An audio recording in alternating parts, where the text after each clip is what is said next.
Shalom jemaat Tuhan, selamat pagi. Selamat bertemu kembali dalam Renungan Pagi Embun Sorgawi Keluarga IBC. Semoga kita semua dalam lindungan dan pimpinan Tuhan. Amin. Mari kita mengawali pagi ini dengan merenungkan firman Tuhan. Sebelumnya, mari kita berdoa minta pimpinan Roh Kudus. Tuhan yang baik, Allah yang begitu mengasihi kami, selamat pagi Bapa. Terima kasih Tuhan, pagi ini kami bisa bangun pagi dengan keadaan yang baik.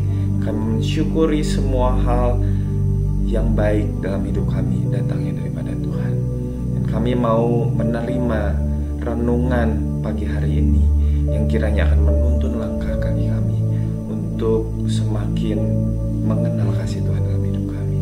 Berbicaralah pada kami siap mendengar dan menjadi pelaku firman. Amin.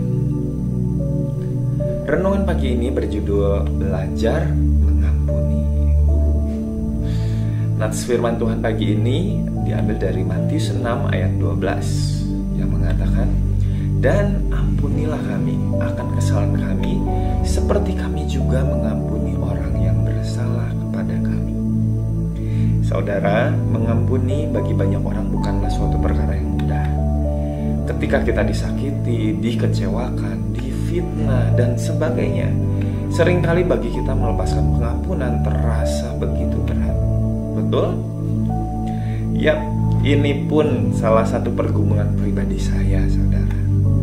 Namun bagi orang percaya, tahukah saudara bahwa seperti yang tertulis dalam firman Tuhan, pedoman hidup kita sebagai orang yang percaya, mengampuni adalah sebuah keharusan. Wow. Berulang kali ditegaskan dalam Alkitab bagaimana kita harus mengampuni.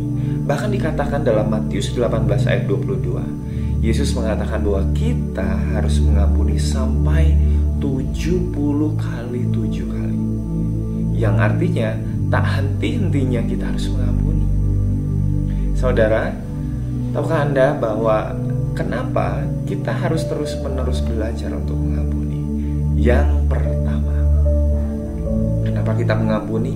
Karena kesalahan kita sudah diampuni. Firman Tuhan mengatakan kita mengasihi karena Allah lebih dahulu mengasihi kita. Allah mengasihi kita bahkan ketika kita masih berdosa dan saat kita masih seteru atau musuhnya Tuhan. Melepaskan pengampunan bukan hanya berdampak pada pribadi kita sendiri, namun hubungan kita dengan Tuhan. Artinya, jika kita sudah mengalami dan merasakan pengampunan dari Allah, maka kita pun bisa belajar meneladani kasih-Nya untuk mengampuni kesalahan orang-orang lain kepada kita. Kesalahan itu ibarat seperti hutang, saudara. Surat hutang alias kesalahan kita sudah ditebus, dibayar lunas oleh Tuhan Yesus. Ia sudah tidak memperhitungkan kesalahan kita. Artinya, Dia sudah mengampuni kesalahan kita. Lantas, kenapa kita masih mengingat-ingat hutang orang lain atau kesalahan orang lain yang jika ditimbang, kesalahan orang itu tidak sebesar kesalahan atau dosa kita yang tak terbayarkan kepada Tuhan? Alasan berikutnya, kenapa sih kita harus terus-menerus belajar untuk mengampuni? Alasan berikutnya adalah, tahukah saudara, ada perasaan lega, ada sukacita, ada damai sejahtera yang Tuhan berikan ketika kita melepaskan pengampunan. Ketika kita mengampuni, hidup kita akan terasa begitu bebas. Tiada yang membebani. Urusan kita dengan pribadi kita dan orang lain sudah beres. Tidak ada yang menghalangi sukacita kita. Berbeda dengan orang yang masih berkutat untuk terus memikirkan kesalahan-kesalahan orang. Segala akar pahit pasti bisa dipatahkan jika kita sudah menerima pengampunan dari Tuhan. Amin.